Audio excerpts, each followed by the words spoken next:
pinangat na tilapia sa mangga. Our ulam for today.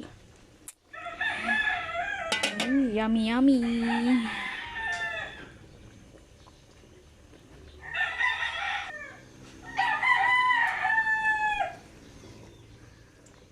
Ilagay na natin yung gulay. Lagyan natin siya ng konting asin.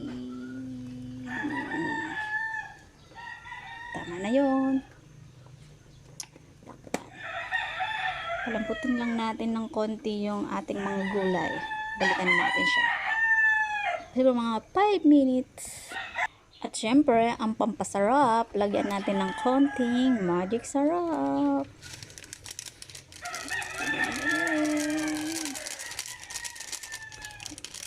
Kalahati lang yan.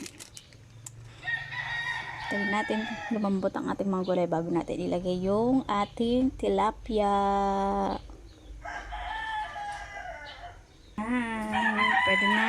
Ilagay na natin ang mga tilapia. Pape?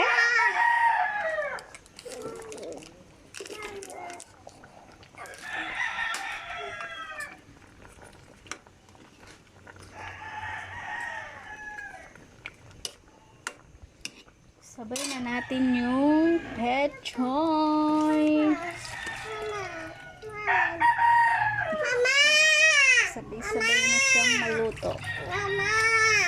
Oh, na?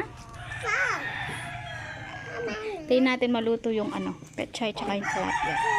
Takpan muna natin. Tayin natin ng 5 minutes siguro. Luto na ang ating pinangat na tilapia sa mangga. Manganta na!